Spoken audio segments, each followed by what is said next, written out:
வாங்க தெரிந்து கொள்வோம். ஏன் நந்தி சிவபெருமானின் எதிரில் இருக்கிறார் மற்றும் நந்தியின் காதில் ஏன் பக்தர்கள் ரகசியமாக சொல்கிறார்கள்? நந்தி தேவரின் சரிதையும் அவரது பெருமையும். பண்டைய காலத்தில் இறைபக்தியில் முழுமையாக மூழ்கிய ஒரு முனிவர் தம்பதிக்கு பரம சிவபெருமான் அருளால் ஒரு மகன் பிறந்தான். அந்த குழந்தை பிறந்ததிலிருந்து அவனது உடல் பசு வடிவத்தை ஒத்திருந்தது. ஆனாலும் முகம் பரிபூரணமான ஞானத்தை காட்டியது. அவனுக்கு நந்தி என்ற பெயர் வைக்கப்பட்டது. நந்தி என்றால் ஆனந்தம் என்றும் மகிழ்ச்சி என்றும் பொருள். நந்தி சிறுவயதிலேயே விபுலர் முனிவரிடம் குருவாக அடைந்து சிவஞானம் மற்றும் தத்துவங்கள் கற்றுக்கொண்டான். ஒரு நாள் சிவபெருமான் நேரில் வந்து, நந்தி, நீ என் சேவையை செய்ய வேண்டும்.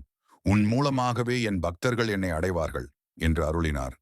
அப்போது நந்தி பெருமையை எதிர்பார்க்காமல் பக்தி, பணிவு, சேவை மூன்றையும் தழுவி சிவபெருமானின் திருவடிகளில் அடைந்தான். சிவபெருமான் நந்திக்கு ஒரு மிகுந்த பாகம் அளித்து தன்னை சுமக்கும் வாகனமாகவும் கோவில்களில் தனக்கு முன் தங்கும் அடையாளமாகவும் பரம்பொருள் ஞானத்தின் சின்னமாகவும் அருளினார். ஏன் நந்தி சிவபெருமானின் எதிரில் இருக்கிறார்?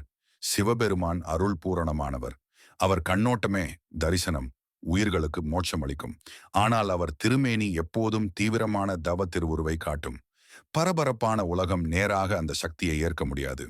அதனால் நந்தி சிவபெருமானின் முன்னிலையில் அமர்ந்து அந்த பரம்பொருள் சக்தியை மிருதுவாக்கி பக்தர்களுக்கு பாதுகாப்பாக மாற்றி வழங்கும் ஒரு பாதுகாப்பு அணையாக இருக்கிறார்.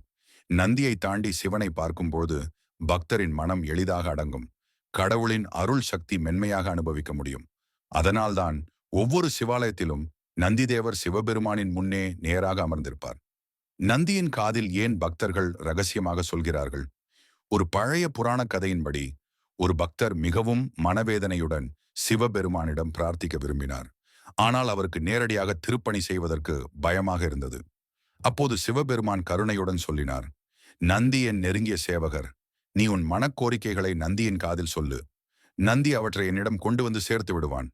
அப்பொழுது முதல் பக்தர்கள் நந்தி தேவரின் அருகில் சென்று ஒரு காதை மூடிக்கொண்டு மற்றொரு காதில் நுண்ணுயிரான குரலில் தங்கள் ஆசையை சொல்கிறார்கள்.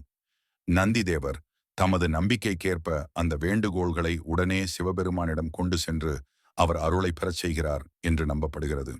இதனால்தான் இன்று வரை கோவில்களில் நந்தி தேவரின் காதில் ரகசியமாக ஆசைகளை சொல்வது ஒரு புனித மரபாக நிலவுகிறது.